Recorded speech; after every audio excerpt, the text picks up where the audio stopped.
자, 오늘로써 우리 신약의 사람들을 마무리하려고 합니다. 오늘은 왕이신 그리스도의 주일이고요. 아까 말씀드렸듯이 다음 주에 뭐가 시작된다고요? 대림절이 시작됩니다. 저는 대림절, 사순절, 부활절 때는 꼭 절기 설교를 하거든요. 그래서 이제 신약 성서를 살펴보는 것은 오늘이 이제 마지막이 될 것 같습니다. 신약 성경의 모든 인물들을 저희가 살피지 못했지만 그래도 올 한 해 수많은 신앙의 선배들을 우리가 만났고 그 선배들을 통해서 우리가 또 귀한 가르침과 지혜를 이제 물려받을 수 있었던 것 같다고 저는 스스로 생각해 봅니다. 여러분들도 동일한 그런 은혜를 누리셨기를 바라고요. 신약의 사람들을 마무리하면서 누구를 다뤄볼까 되게 고민을 많이 했습니다. 네, 누구를 또 다 마지막으로 다뤄야 될까 고민을 하고 기도하던 중에 성경의 인물이 떠오르지 않더라고요. 성경의 인물을 다룰 게 아니라 다른 생각을 제 생각이 저에게 들어왔습니다. 그 신앙의 선배들, 신약의 인물들의 신앙과 전통을 그 유산을 물려받아서 살아가는 이 시대의 그리스도인들로 이 신약의 특집을 마치면 어떨까 하는 생각을 주시더라고요. 그래서 하나님께서 이 신약 성서에 있었던 이 이야기를 여기서 맺고자 하시는 게 아니고 이 시절 이들에게 맡겨졌던 역할을 지금 시대의 우리에게도 맡기시는구나라는 생각을 가졌습니다. 그래서 우리 오늘 신약을 전체적으로 마무리하면서 이 시대에 이 신약 성경을 구약 성경을 읽고 있는 우리들이 어떻게 살아가야 될지를 함께 나눠보는 시간 가졌으면 좋겠습니다. 자, 그러면 우리 그리스도인들은 이 시대에 어떻게 살아가야 될까요? 사도 바울은 오늘 말씀에서 그 삶을 이렇게 표현합니다. 로마서 12장 1절의 말씀을 한번 같이 읽어볼까요? 1절 시작. 네, 다시 시작.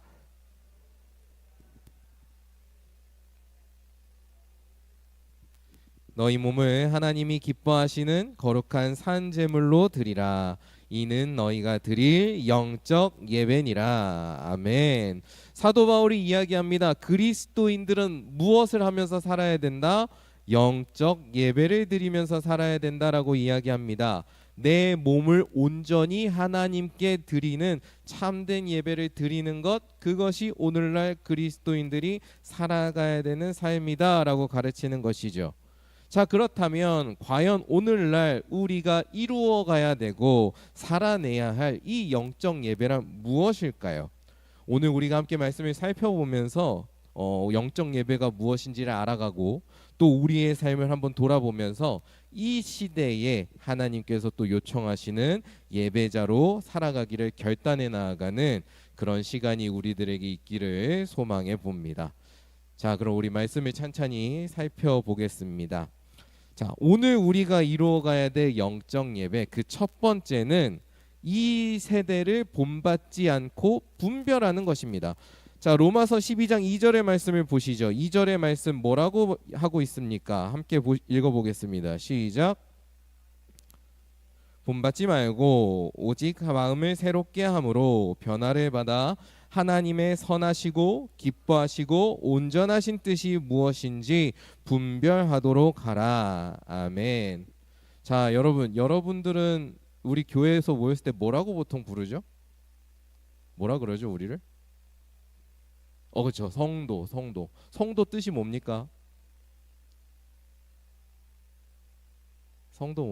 네? 그렇죠. 거룩한 무리들입니다. 예, 거룩한 무리들이에요. 자, 성도란 거룩한 무리들이고 우리들은 거룩한 무리라고 불리는 사람들입니다. 자, 그러면 우리가 거룩함에 대해서 한번 생각해 보면 좋겠어요. 자, 거룩함이란 무엇입니까? 혹시 뭐 이렇게 제자 훈련이나 혹은 뭐 양육 받으면서 들어보신 거 있으실까요? 거룩함이란 무엇입니까? 자, 여러분들이 한번 거룩하다고 느껴지는 장소들 한번 떠올려 보십시오. 장소. 어떤 것들이 있을까요? 그렇죠. 여기도 있고 또 여긴 진짜 거룩하다 이런 공간들 어디가 있을까요?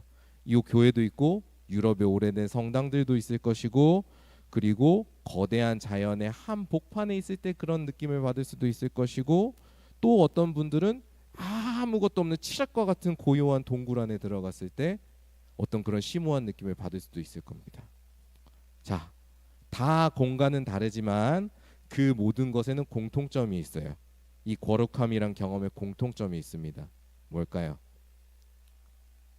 그곳에 들어가는 순간 내가 살던 일상과는 뭔가 다른 영역에 들어가는 같다고 느껴집니다. 내가 이 살아가는 일상과는 뭔가 구별된 곳이라는 거죠. 그 공간에 들어서는 순간 우리는 평범한 시공간을 그대로 느끼는 게 아니라 그것과는 뭐가 단절된, 뭔가는 다른 그런 것들을 경험하기 시작합니다. 그런 구별됨에서 우리는 어떤 감정을 느끼는 거예요? 거룩함이라는 감정을 느낍니다. 여러분, 성경에서 이야기하는 거룩함도요, 이와 비슷한 개념을 갖고 있어요. 구약 성경에서 거룩하다라고 할 때 쓰는 말은 카도시라는 말인데요, 그 카도시의 본래의 뜻은 뭔가 다르다라는 뜻입니다. 뭔가 구별되어 있다라는 뜻이에요. 뭔가 다르고 구별된 걸 뭐라고 본 거예요? 거룩하다라고 본 것이죠. 그런 점에서 예수님을 믿는 사람들을 성도라고 부른 것에는 어떤 의미가 담겨 있는 거예요? 이 사람들에게는 뭐가 있어요? 우리가 발딛고 살아가는 이 일상적인 세상과는 뭔가 다르고 구별된 게 있다라는 걸 의미하는 겁니다. 그러니까 여러분, 뭔가 달라야 돼요. 여러분이 학교 갔을 때 학교에서 만나는 사람들과 뭔가 다른 게 있어야 된다는 거죠. 왜 우리는 이렇게 구별된 사람들일까요? 그 이유는 너무나도 단순하고 명확합니다. 우리는 어떤 사람들이에요? 예수님의 보혈로 구원을 받은, 하나님의 그 구원이란 선물을 받은 사람들이거든요. 그래서 하나님의 자녀로, 소유로 살아가는 사람들이기 때문입니다. 여기서 이미 구별이 일어나는 거죠. 주님의 은혜로 말미암아 우리는 이 세상과 구별되었기 때문에 거룩한 무리, 성도라고 부름을 받는 겁니다. 그렇기 때문에 하나님께서는 주님의 자녀된 이 성도들에게 한편으로는 의무를 주세요. 어떤 의무? 이 세상에서 구별되어야 되는 의무를 주십니다. 우리는 뭔가 구별되기 위해서 몸부림쳐야 돼요. 동시에 하나님께서 우리에게 능력도 주십니다. 어떤 능력? 이 세상으로부터 구별될 수 있는 능력을 주십니다. 그래서 사도 바울은 이를 두고 어떻게 표현하냐? 이 세대를 본받지 말라고 표현하는 겁니다. 쉽게 말해서 거룩한 사람들은 어떤 사람들이에요? 이 세상의 유행을 따라가지 않는 사람들입니다. 뭐 유행이 뒤처지라는 얘기가 아니고요. 이 세상의 유행이 어떻든, 이 세상이 어떤 이야기를 하던 그것과는 달리 하나님과의 관계 속에서 살아갈 수 있는 사람들이라는 거죠. 이 세상이 옳다고 가르치는 대로 따라가는 사람이 아니라, 이 세상이 맞다고, 다수가 그게 맞다고 얘기하는 대로 따라가는 사람이 아니라 그 안에서 언제나 불의한 것이 무엇인지를 볼 수 있고 악한 것이 무엇인지를 볼 수 있는 사람, 그런 사람이야말로 이 세상을 거룩하게 살아가는 주님의 자녀요, 영적 예배를 드리는 사람들이다라고 이야기를 하는 겁니다. 이 세상의 유행을 따르지 않고 이 세상의 가르침을 따르지 않고 거리를 두고 살아가려면은 우리가 어떻게 해야 될까요? 당연한 이야기겠지만 무엇이 참된 것이고 무엇이 바른 것이고 무엇이 우리가 지향해야 될 바인지를 분간할 수 있는, 살필 수 있는 지혜가 우리에게 필요합니다. 특히 지금 로마서가 쓰여지고 있는 이런 초대교회처럼 여러 신들이 난립하는 다신교회 사회, 이 여러 신들이란 게 결국에 여러 가치가 난립하고 있는 거거든요. 그래서 여러분, 사상사적으로 고대의 다신교랑 오늘날 포스트 모더니즘은 맞닿아 있어요. 거의 맞닿아 있는 겁니다. 어떤 이런 다신주의 사회에서, 다신교회 사회일수록 뭐가 중요해지겠어요? 진리를 분별하고 따르는 게 너무나도 중요해집니다. 그래서 사도 바울은 우리한테 강조하는 거예요. 하나님의 선하시고 기뻐하시고 온전하신 뜻이 무엇인지를 분별해야 한다고 말이죠. 여러분, 우리가 이 분별을 하기 위해서 끊임없이 자기 자신을 돌이키고 하나님을 알아가고 하나님과 관계를 깊이 만드는 노력들이 필요합니다. 아까도 잠깐 말씀드렸지만 오늘날처럼 초대교회 사회와 비슷하게 오늘날 또한 온갖 가치들과 가르침이 서로 옳다고 난립하고 경쟁을 벌이고 있는 시대이기 때문이죠. 이런 상황 속에서 우리는 주님의 뜻이 무엇인지, 우리는 무엇을 바라봐야 되는지 성경을 통해서 또 교회의 전통을 통해서 물어가야 됩니다.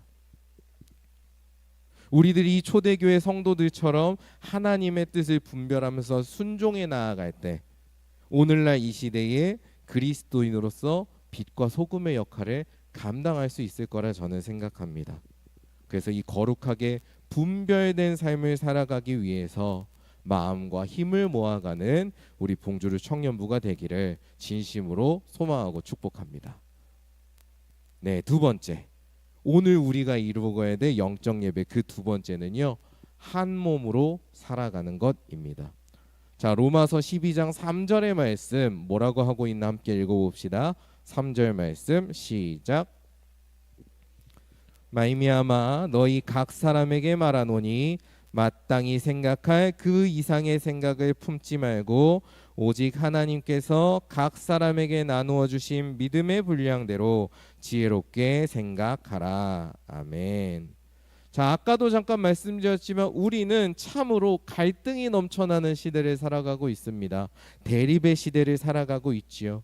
사회의 모든 영역이 양분화, 삼분화, 사분화되어 있어서 네 편 내 편을 가르고 있고요. 서로를 향해서 적대감을 분출하고 있습니다. 오늘날 우리가 가까이서 그런 현장들을 마주하고 있지요. 그리고 이러한 갈등 사회의 모습들이 우리 그리스도인의 공동체 안에도 들어오는 것을 보곤 합니다. 교회는 주님의 몸이라고 하셨는데 그 몸이 각자의 정치적 성향이라던가 혹은 각자가 가지고 있는 사상이라던가 혹은 각자가 가지고 있는 어떤 상황과 입장에 따라서 이리저리 갈라지고 찢겨져 있는 걸 볼 때가 있죠. 저는 개인적으로 그런 모습을 볼 때 참으로 슬픈 마음을 가지곤 합니다. 자, 이렇게 서로 갈라져서 나뉘어진 교회 공동체를 향해서 사도 바울은 한 몸으로 살아가는 것이야말로 우리가 이 시대에 하나님께 드릴 영적 예배의 모습이다, 우리의 거룩한 모습이다 라고 강조를 합니다. 그래서 로마서 12장 4절에서 8절에 걸쳐서 바울은 하나님께서 각자에게 주신 은사대로 공동체를 섬기고 서로를 돕는 하나됨을 이루어야 한다고 말하지요. 그래서 이 자리에 있는 우리들은 어떤 사람들이냐, 하나님께서 세워주신 그리스도의 몸을 각자가 가진 은사를 가지고 각자가 가진 그 은사를 서로를 위해서 사용하면서 한 몸을 점점 이렇게 풍성하게 만들어가는 그런 의무를 받은 사람들입니다. 우린 그런 책임이 있어요. 여러분, 이토록 갈등이 심각한 시대에 우리가 서로 다른 생각을 가졌지만 때로는 입장이 다르지만 우리가 한 분 주님을 고백하고 그 주님의 이름 안에서 서로를 용납하고 동행할 수 있다면 그만큼 이 시대의 거룩한 공동체가 어디에 있겠습니까? 우리는 서로의 다름을 넘어서서 서로의 다름을 존중하고 인정하는 가운데 주님의 이름 아래 하나 되는 공동체를 꿈꾸고 이뤄가야 됩니다.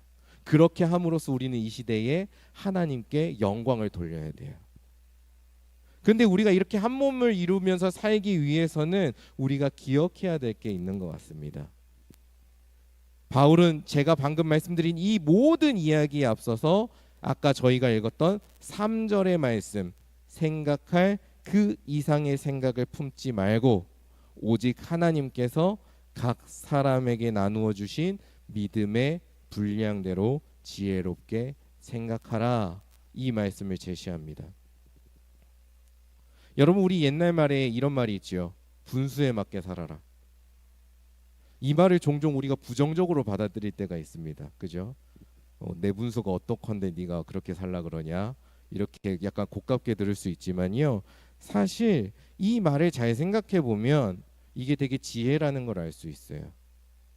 내 분수를 파악하고 그에 맞게 살아가는 거는 내 삶을 잘 꾸려나가는 지혜이기도 합니다. 여러분 이렇게 생각해 보십시오. 내가 한 달에 200~300을 벌어요. 근데 내가 내 벌이를 신경 쓰지 않고 한 달에 500~600씩 쓰면 어떻게 될까요? 그 기결은 너무 뻔하죠. 그죠? 네. 그 삶은 순식간에 파산에 이를 겁니다. 네, 그런 식으로 생각해 보면 내 능력의 한계를 알고 그에 맞게 살아가는 것은 사실 정말 중요한 일이에요. 네, 몇몇 미소를 지으시는 분들이 있는데 네, 분수에 맞게 살아가고 계셔서 웃으시는 거죠. 네, 그렇죠? 그래서 사도 바울은 믿음에 있어서도 이 예배의 삶에 있어서도 자기 분수, 자기 분량을 아는 지혜가 중요하다고 지금 이야기를 하는 겁니다. 그러면 그리스도인으로서 자기 분수를 아는 것은 무엇일까요? 그것은 내가 하나님의 뜻을 온전히 100% 순수하게 알 수 없다는 겸손함을 갖는 겁니다. 그리고 이 겸손함을요, 다른 사람에게 적용할 게 아니고요, 나에게 적용하는 겁니다. 그게 자기 분수를 아는 거예요. 우리는 보통 신앙생활 반대로 하거든요. 나는 하나님의 뜻을 잘 알아요. 근데 너는 몰라요 식으로 가요. 나도 모르지만 너도 몰라요 이런 식으로 씁니다. 그게 아니라요, 나는 하나님의 뜻을 정확하게 알 수 없습니다. 이걸 철저하게 나한테 적용시키는 거, 이게 나의 분수를 아는 겁니다. 쉽게 말하자면 제가 설교를 하면서 늘 강조하는 것이 있어요. 하나님 앞에서 철저하게 나를 뭐 해야 된다? 부정할 줄 알아야 된다. 나를 한 번쯤 완전히 부정할 줄 알아야 돼요. 그걸 해야 된다는 거죠. 이렇게 나를 부정하면서 예배 가운데 하나님의 말씀을 듣고 그 뜻을 듣고 따르는 삶이 계속 이어질 때, 계속 반복해서 이루어질 때, 그때 나에게 주어진 은사들도 선하게 사용될 수 있는 겁니다. 그리고 그렇게 선하게 사용되는 우리의 삶이 모여서 무엇이 된다고요? 한 몸 된 거룩한 공동체를 이루어가게 된다는 겁니다. 이 자리에 있는 우리들이 그런 겸손함을, 자기를 부정할 수 있는 겸손함을 가졌으면 좋겠습니다. 그래서 타인에게서, 다른 사람들에게서 하나님의 형상을 우리가 바라보고 하나님의 사랑을 그 사람들에게, 다른 이들에게 흘려보내는 오늘날의 그리스도인들, 오늘날의 영적 예배자가 될 수 있기를 간절히 소망하고 축복합니다. 자, 이제 세 번째입니다. 3대지니까 세 번째는 마지막이에요. 조금만 더 버팁시다. 자, 오늘 우리가 이루어가야 될 영적 예배, 그 세 번째는요, 사랑으로 살아가는 것입니다. 네, 그리스도인의 삶에서 사랑이 빠지면 안 돼요. 그건 안고 없는 찐빵입니다. 사랑이 있어야 됩니다. 자, 그런데 그냥 사랑이라고 하면은 범위가 너무 넓어요. 왜냐하면 인격을 가진 존재들은 다 사랑을 하거든요. 그래서 우리의 사랑은 아무 사랑이 아니라 어떤 사랑이어야 된다? 주님의 사랑이어야 됩니다. 주님의 사랑으로 살아가는 사람들이어야 돼요. 자, 주님의 사랑이라고 이름을 붙인다는 것은 이 사랑이 여타의 사랑과는 뭔가 다르다는 것을 의미합니다. 자, 그 사랑은 무엇이 다를까요? 오늘 말씀의 근거에서 우리가 생각해 보겠습니다. 로마서 12장 9절부터 21절까지가 주님의 사랑을 닮아서 살아가는 사람들의 모습을 그리고 있는 주석과도 같은 건데요. 그런데 여기서 단 한 줄의 핵심을 꼽으라면 저는 로마서 12장 9절을 꼽겠습니다. 자, 9절의 말씀 한번 같이 읽어볼까요? 9절 시작. 악을 미워하고 선에 속하라. 아멘. 자, 9절에서 이야기하는 주님의 사랑, 성도들이 가져야 될 사랑이 뭔가 보니까 우리가 일반적으로 아는 사랑과는 조금 뭔가 다른 결이 있습니다. 자, 우리가 생각하는 사랑을 좀 요약해 본다면 뭐라고 말할 수 있을까요? 저에게 이야기를 한다면 아마 대표적으로 이렇게 표현해 볼 수 있을 것 같습니다. 사랑한다면 누구 편 들어야 돼? 사랑한다면. 왜 웃고 말을 안 하십니까? 사랑한다면 누구 편에 들어야 돼요? 내 편 들어야죠. 네. 사랑한다면 내 편을 들어줘야지. 이게 우리가 보통 소비하는 사랑의 방식이 아닌가 저는 생각해봐요. 우리는 종종 사랑한다는 것이 곧 나를 철저하게 지지해주고 옹호해주는 것이라고 생각을 합니다. 우리 작년이었나요? 작년인가 재작년인가 유행했던 추앙한다는 말도 그런 의미가 다 담겨 있죠. 예. 상대방이 나를 지지해주고 옹호해주지 않으면 그것은 무엇을 의미합니까? 나를 사랑하지 않는 것을 의미하곤 합니다. 이 생각이 때로는 왜곡되고 변질돼서 어디에까지 나아가냐면 내가 어떤 잘못을 하고 있든지 심지어 내가 틀렸다고 할지라도 사랑한다면 어떻게 해야 돼요? 내 편을 들어주고 내가 맞다고 해줘야 된다고 생각을 합니다. 그게 사랑이라고 우리는 보통 이야기하기도 해요. 근데 사도 바울은 이야기합니다. 참된 사랑, 하나님의 사랑에는 뭐가 없대요? 거짓이 없어요. 그렇기 때문에 그 사랑은 무엇을 미워하는 사랑입니까? 악을 미워하는 사랑입니다. 여러분, 부모와 자녀의 관계를 생각해 보시면 돼요. 여러분들의 부모님을 한번 생각해 보시면 됩니다. 여러분들의 부모님이 여러분들에게 잔소리 많이 했죠. 엄청 안 했나요? 네. 저는 제 아들한테 잔소리 엄청 많이 하거든요. 자주 혼냅니다. 어제도 혼났어요, 저한테. 부모와 자녀의 관계를 생각해 보십시오. 정상적인 부모라면은 자녀를 혼내는 일이 있을 수밖에 없습니다. 왜? 이 자녀가 무엇이 선한 것이고 무엇이 악한 것이고 무엇이 좋은 것이고 무엇이 나쁜 것인지 분간을 할 능력이 없거든요. 자녀가 잘못된 길에 들어서는 것처럼 보이면 그 자녀를 징계하는 것이 정상적인 부모입니다. 그 길에서 돌이키는 것이 정상적인 부모의 감수성이라고요. 정말로 이런 부모의 의식, 책임을 갖고 있는 부모라면, 어른이라면 자녀가 잘못된 길에 들어서고 악을 행하고 있다. 그럼에도 불구하고 이 모든 것들을 괜찮다고 사랑해준다. 이렇게 할 일이 없단 말입니다. 부모가 그 자녀를 정말로 사랑한다면 잘못된 것이 무엇인지 따끔하게 가르쳐 줄 것이고요. 그것을 고치도록 훈육을 할 겁니다. 요즘 학교에서 교권이 무너졌다고 난리잖아요. 교권이 무너졌다고 난리잖아요. 그 교권을 회복하는 데 있어서 중요한 게 무엇일까요? 예전처럼 폭력을 다시 되살리면 될까요? 제가 폭력 시대의 사람이거든요. 단체 기합과 온갖 폭력과 말 안 들으면 그냥 엎드려서 두들겨 맞는 거지. 그런 시대의 사람이거든요. 그러면 될까요? 인터넷 댓글들에 그런 글도 보이는 것 같던데. 교권이 무너지는 게요, 그런 폭력을 못 휘둘러서가 아닙니다. 교권이 무너지는 근본적인 이유는 제가 봤을 때 부모가 자녀를 사랑한다는 이유, 그걸 빌미로 나쁜 것을 나쁘다고 가르치지 않기 때문에 그런 일이 벌어지는 겁니다. 부모가 자녀를 사랑한다는 이유로 그 아이가 거짓말을 하는지 혹은 나쁜 생각을 하는지 어떤 행동을 하고 있는지 그것을 전혀 살펴보지 않고 가르치지 않기 때문에, 훈계하지 않기 때문에 그런 일이 벌어지는 거예요. 집에서 그러니까 학교 가서도 똑같은 짓 하는 거죠. 그리고 부모도 거기에 동조해서 똑같은 일을 하는 거고요. 성경은 이야기합니다. 그런 사랑은 잘못된 방식의 사랑이다. 더 나아가서 그것은 사랑이 아니다라고 얘기합니다. 하나님은 한 번도 그런 방식으로 우리를 사랑하신 적이 없습니다. 하나님은 한 번도 우리가 뭘 하든 다 괜찮아라고 말씀하신 적이 없어요.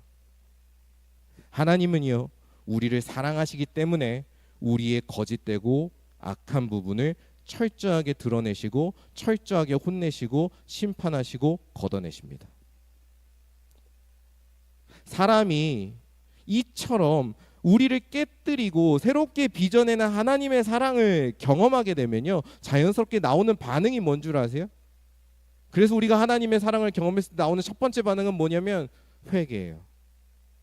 우리가 사랑의 하나님을 만나면요, 첫 번째로 회개하게 돼 있어요.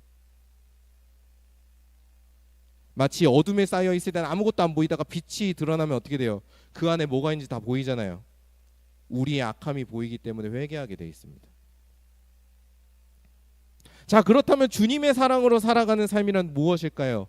이제 명료해집니다. 1차적으로 회개하는 삶이에요. 우리는 회개해야 돼요. 끊임없이. 우리는 하나님 앞에서 내가 얼마나 악한지를 절실하게 느껴야 됩니다. 거기서부터 시작하는 거예요. 단지 부족하다 수준이 아닙니다. 단지 연약하다 수준이 아닙니다. 내가 언제든지 하나님을 대적할 수 있다는 걸 실감하는 거고요. 하나님을 부정할 수 있는 죄인이구나.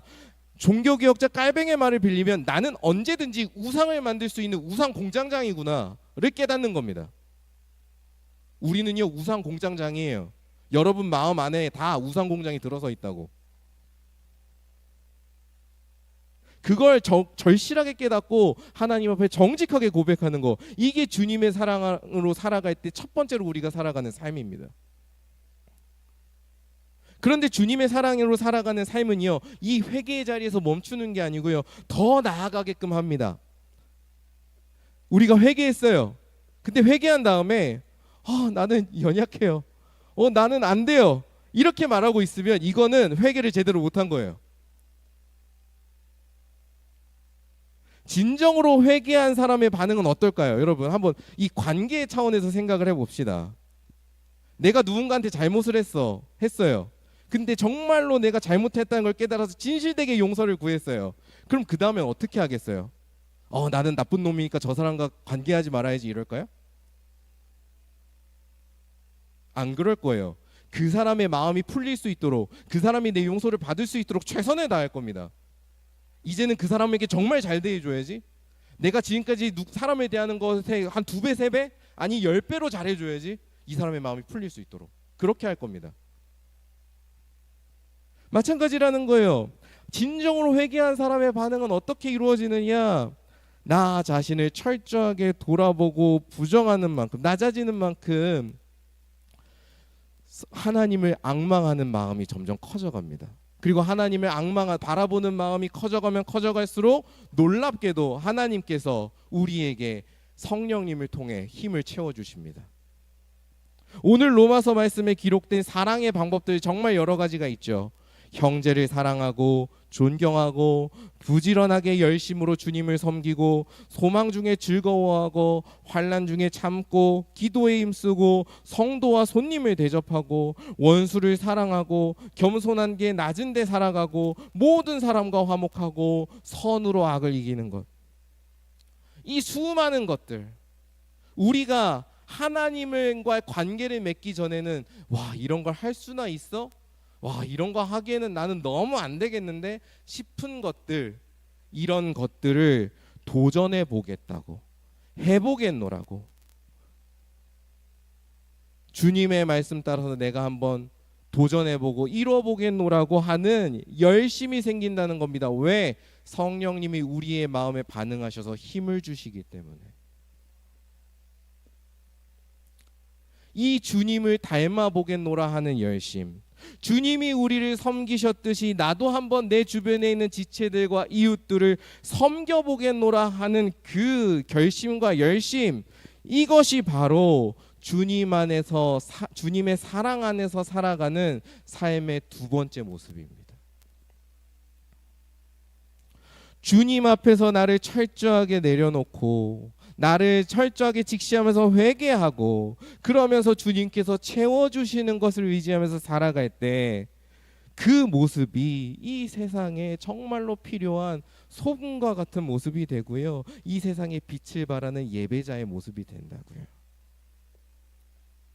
이 자리에 있는 우리들이 오늘날 그 주님의 사랑 안에서 참된 예배자로 살아가는, 주님의 사랑을 따라서 참된 길을 분별하면서 순종하면서 살아가는 그런 그리스도인들이 되기를 정말로 진심으로 소망하고 축복합니다.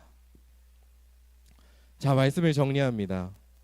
사도 바울과 초대교회 사람들은요, 자기들 이후의 믿음을 갖고 살아갈 믿음의 동역자들, 믿음의 후배들을 위해서 오늘의 말씀을 남기지 않았나, 저는 말씀을 묵상하면서 그런 생각을 받았습니다. 그리스도인들은 어떤 사람들입니까? 나의 몸의 일부, 나의 생각의 일부가 아니라 전부를 하나님께 내어드리는 사람들입니다. 그래서 온 삶으로 하나님을 예배하는 사람들입니다. 예전에는 저도 시대의 흐름을 따라가는 걸 되게 중요하게 여겼던 것 같아요. 교회가 왜 이렇게 영향력을 잃을까? 교회가 왜 이렇게 사람들에게 지탄을 받을까? 그것이 어쩌면 시대의 흐름을 따라가지 못해서 그런 것 아닐까? 이 세상만큼 열리지 못해서 그런 것은 아닐까? 그렇게 생각을 했던 적이 있습니다. 얼마 전에도 그렇게 생각했던 것 같아요. 아마 이 자리에 계신 분들 중에서도 이 생각에 공감하시는 분들이 있을 거라고 저는 생각을 합니다. 우리 교회가 뒤처져 있는 부분들이 많은 건 사실이니까요. 이 시대를 읽어내고 그에 응답하는 거 중요하다고 생각을 합니다. 잘 읽어내야 돼요. 하지만 그것이 우리들이 영향력을 잃은, 교회가 영향력을 잃은 절대적인 이유냐 하면 저는 그렇지 않다고 생각합니다. 우리가 영향력을 잃은 이유는요, 우리가 더 이상 온 몸과 삶을 가지고 하나님께 내어드리지 않기 때문입니다. 하나님 앞에서 우리가 겸손하지 않기 때문이고요. 하나님의 사랑, 그 사랑을 내 구미에 맞춰서 이리저리 바꿔서 받아들이기 때문에 우리는 영향력을 잃어갑니다. 하나님의 뜻을 분별하면서 이 세대와 구별되려고 몸부림치지 않기 때문에 교회의 성도들이 그 거룩성을 잃어가고, 거룩성을 잃어가는 만큼 우리는 이 세상에 선한 영향력을 전하지 못한다는 것을 기억해야 되겠습니다. 오늘 우리가 이렇게 신약 성경의 인물들을 마무리하면서 이제 하나님께서 우리를 통해 이어서 써내려갈 이야기들을 기대해 봅니다. 여러분들도 여러분들을 통해서 써내려갈 하나님의 이야기를 기대해 보셨으면 좋겠습니다. 우리는 그 이야기를 기대하면서 그 이야기를 정말로 기쁨으로 바라보면서 오늘 우리에게 주어진 자리에서 참된 예배를 드리는 예배자가 됩시다. 그래서 이 자리에 있는 각 사람이 그렇게 주님 안에서 변화되고 성장해서 하나님 나라를 드러내는, 그리고 그리스도를 온 땅에 드러내는 귀한 주님의 지체들로, 하나님의 자녀로 살아갈 수 있기를 주님의 이름으로 간절히 축원합니다.